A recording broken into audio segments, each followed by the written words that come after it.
Ini tombol aneh. Selama ditekan, akan mengeluarkan barang yang berbeda. Peggy saat bangun sudah terkurung di sini. Ia sembarangan menekan. Keluar sumpit. Ia terus tekan. Keluar sumpit. Terus tekan. Sumpit keluar lagi. Ia terus menekan. Lalu menekan tombol lain.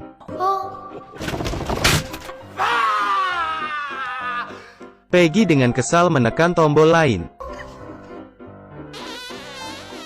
Kepalanya pusing.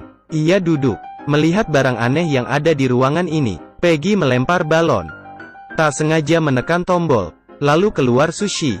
Kebetulan ia lapar, ingin makan, tapi kurang bumbu.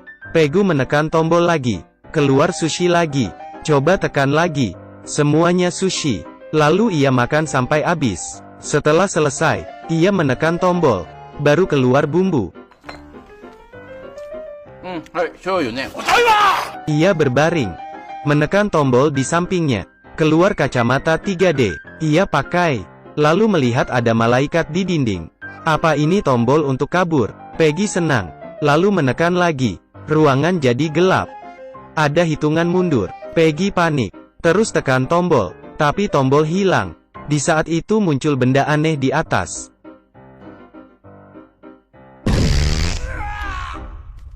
Tak lama, Peggy membaca komik. Selesai baca ke-5. Ia ingin melihat ke-6. Ia tekan tombol. Malah keluar ke-7. Tekan lagi. Keluar ke-8. Ke-9. Tidak ada yang ke-6. Ia tekan lagi. Dari belakang ada pintu terbuka. Tapi ia tidak sadar. Saat ia menoleh, pintu sudah tertutup. Peggy lupa tombol mana. Ia tekan asal. Ada orang hitam keluar. Menembus dinding. Apaan ini? Peggy menekan tombol lagi. Ia panik. Akhirnya menemukan tombol yang benar. Pintu terbuka. Ia bisa keluar. Peggy senang. Tapi ia tekan lagi. Lalu berlari. Kurang sedikit lagi. Ia mencari cara lain. Tapi tidak berhasil. Lalu pakai pukul lalat. Mencoba lagi. Hasilnya sama. Ia coba pakai dorongan. Hasilnya, Peggy sadar. Jika terus tekan, pintu akan terbuka. Ia taruh vas bunga di atas tombol. Terlalu ringan. Tiba-tiba muncul ide. Masukkan air ke vas bunga. Lalu tekan tombol. Pintu akan terbuka. Baru bisa kabur. Mudah. Ia tekan tombol. Air menyiram kepalanya. Kemanapun ia pergi, akan diikuti. Air tidak masuk ke vas. Di saat itu ia punya ide lagi. Ia tekan tombol sushi. Memasukkan ke dalam vas. Karena terlalu banyak, ia tidak bisa angkat. Lalu mengeluarkan sushi. Tangannya tidak bisa masuk. Lalu pakai sumpit. Mengeluarkan satu persatu. Bisa diangkat. Tapi setelah angkat, ia lupa tombol yang mana. Lalu menekan tombol. Hasilnya,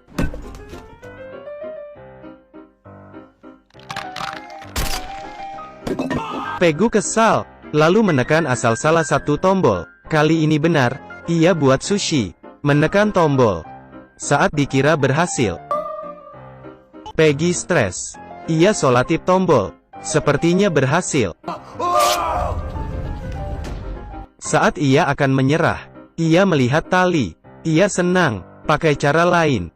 Tekan tombol. Lalu terbang ke sana. Kali ini berhasil. Tapi pintu tidak terbuka. Ternyata butuh kunci. Ia bergegas kembali. Peggy kesal, lalu menendang tombol. Tiba-tiba keluar kunci. Tapi langsung menghilang. Ia mencari tombol tadi.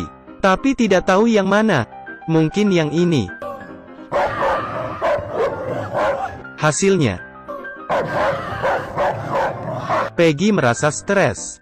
Kali ini berhasil menemukan tombol kunci. Agar tidak lupa, ia punya ide. Menunjuk tombol. Sambil mundur. Lalu jongkok. Mengambil daging. Dan kembali ke tombol itu. Betul. Tombol ini. Ia tekan lagi. Berhasil ketemu.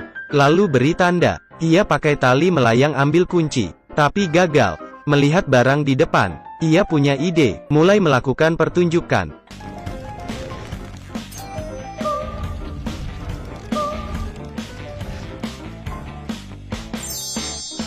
Dapat kunci, tapi pintu tidak terbuka. Mendongak. Masih ada, kata Sandy.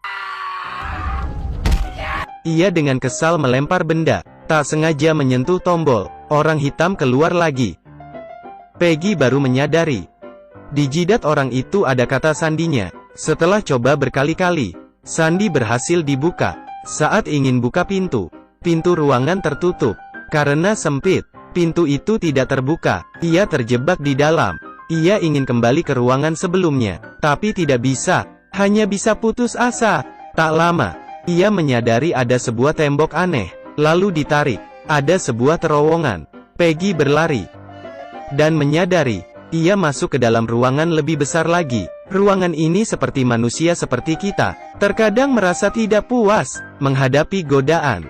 Kita harus berpegang ke dunia spiritual yang damai, baru mendapatkan kebahagiaan. Aku Mufin. Sampai berjumpa lagi.